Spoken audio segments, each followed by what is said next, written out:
Now, Anthony Albanese was so embarrassed by having Donald Trump yesterday cancel their first ever meeting that was supposed to happen today, first ever meeting at the G7 without warning or apology. Now, you can tell Albanese was embarrassed by the absolute blizzard of photographs and videos that he had posted on his X account yesterday, showing he was actually a popular guy.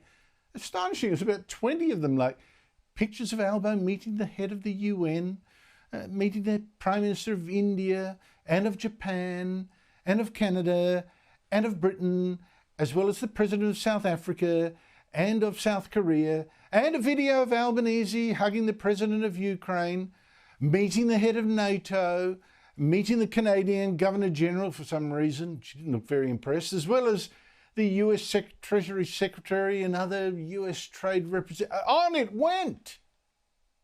And at this press conference that night, he also named the other leaders he'd met and hadn't snapped. Italy's Prime Minister, a couple of European chiefs, and on and on. It was a massive exercise of cope. It was weird. But there was also something else that actually showed how very serious this Trump snub was. How desperate Albanese now is to meet Donald Trump before the US finishes a review into whether it can actually afford to do what it said it would and sell us three of its nuclear submarines under the AUKUS deal. These are submarines, as I showed you last night, that its top defence people now worry that their own navy will need to meet the threat of China. And Albanese now, I think, is so worried that he is considering flying to The Hague next week, to the Netherlands, to try to catch Trump in between meetings of NATO. We're mature about the circumstances of what happened. It's perfectly understandable. We'll reschedule a meeting from time to time. That is what occurs. So are you playing out now, given everything that's happening in the world, your ties with these allies, potentially consideration of going to the NATO meeting? Yes, that's being considered. To the panel, Cameron Milner, former Chief of Staff to Labor leader Bill Shorten, now Director of GXO Strategies, and Michael Costa, former New South Wales Labor Treasurer. Cameron, that desperation now to meet Trump, no, admittedly didn't say it's going to NATO specifically to do that, but that's clearly, the last minute change is for that reason. That should tell you, I think, that while Albanese is telling us publicly, oh, the subs, no worries, tick-a-box exercise by the Americans, we'll get it. He's privately very worried that we won't now get them. Well, and I think the G7 was a date night disaster for him and a foreign affairs failure. I mean, what an absolute embarrassment for Albo to have gone all the way to Canada for a 20-minute meeting as a sidebar and then been snubbed. I mean, and then go on the sort of the speed dating rebound with all the other people he could have met on the G7 as well. I mean, no, I mean, the danger with him going to NATO now is he'll look desperate and also potentially still be dateless. I mean, that's the issue, desperate and dateless. And so Albo on AUKUS has left it way too late. He should have been there with Trump at the time of his election, should have been there when he was there for the election, after he was elected and inaugurated on the 20th, but it didn't fit the Albo narrative. Albo didn't want to be seen anywhere near Trump because it didn't fit the pre-election narrative of the Labor Party, who wanted to pour scorn on Donald Trump and have Trump as the kind of the punchline of all the negative advertising about Peter Dutton. So that's why we're playing catch-up. That's why Albo's well behind the ball, and that's why Trump snubbed him, because Albo and Wong and Burke have hardly been friends of America.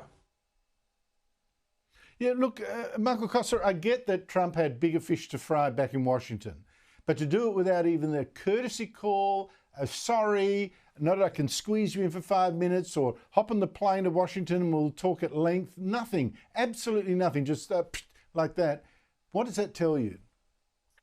It tells me that Australia's largely irrelevant to the US. I mean, look, we're a middle-ranking power that's neglected our defence for decades now, under both governments, both persuasions governments. It's hard to take us seriously as a defence partner, and that's what it tells me. I think he's right to be desperate because there is a potential for us to lose these subs, and you can see why. I mean, we're not prepared to step up on defence, yet we want to have cutting-edge, submarines, and why would the US give that to us? In terms of the snub, I think he also snubbed some of those other leaders. I mean, there's Macron today running around saying that we should be careful about what we do in Iran, talking about the US. I think you've got a bunch of fools in terms of international relations at that G7. You can see it. The only person that's got any substance, of course, is Zelensky, and he's not even a member of the G7. So, look, the bottom line is I think we should be sceptical about the US's concerns for us. I think the US has gone down a path, and Australia has itself to blame for its neglect of defence. I would say there's one other figure now of substance in NATO, and this is the new German Chancellor. I think it makes a lot of sense. He's for early days. Getting rid of these. Yeah, well, early days. I know he's got a coalition, but still making very good sounds about backing the attack on Iran. And I've got to say, Cameron, you make an excellent point. If Albanese goes ahead and tries to chase down Donald Trump in The Hague and gets another brush off, that will make him a laughing stock around the world. I don't know that he can afford to risk that. But to Trump in this war against Iran, he's talking like the Americans are doing the fighting, or some of it. There's something very strange in there about how he's slid into this war. I think it's good that he wants to be now backing it, but he slid into it without actually owning it or running it. Yes. Andrew, well, that's right, isn't it, Andrew? Sorry. Oh, go ahead. Go, Michael. Just Cameron first and then Michael next. Sorry. So look, I think it is. I mean, I think it's welcome that he wants to be there, especially if we need to take out that nuclear capability at Fordo that's obviously so deep and so impenetrable. But isn't it great? Isn't it great that Israel is doing the world's work to decapitate this Iranian regime, to remove their nuclear capacity, and to actually fight a group of people who are prepared to bomb civilians and fund, the Houthis, Hamas and Hezbollah on Israel's doorstep. I think it's great that Israel has attacked Iran in this way. And if the US is required to remove once and for all that nuclear threat from Iran, well, so be it. Yeah. Well, no thanks. No thank you to Israel from our government.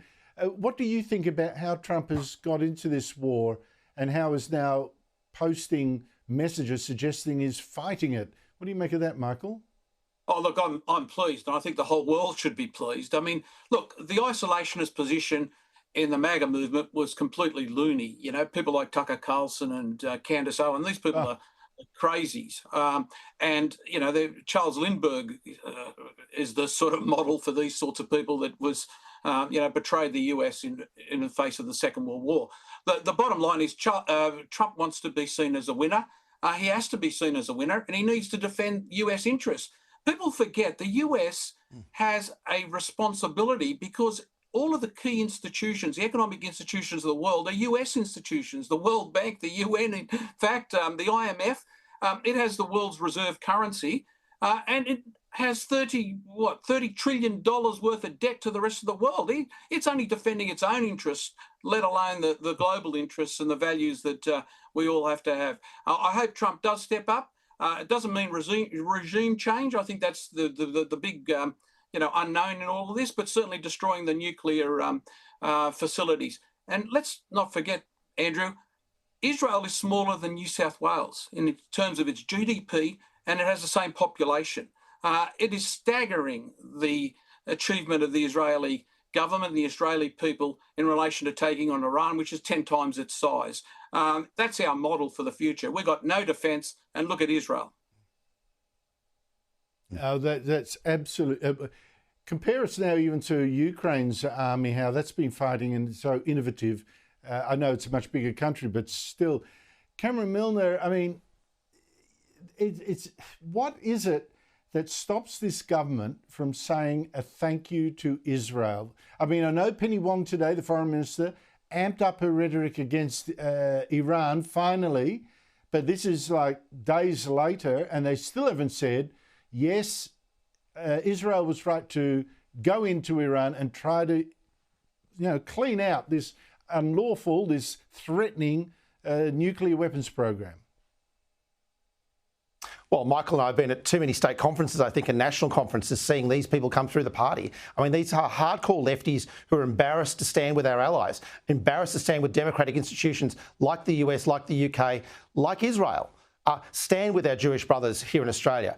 These people have, pandered to Palestine, have turned a blind eye to Hamas and all the other things that happen in the Middle East, like Iran and like the Iranian regime, for too long. And that's the problem. And that's the problem. These people have come through the party, Michael, as you know, as hardcore lefties, and they can't change their spots when they're given responsibilities like being the foreign minister and other responsibilities like the home affairs minister. Oh, I like the way you added that one. Take that, Tony Burke. Cameron Milner, Michael Costa, thank you very much to you both.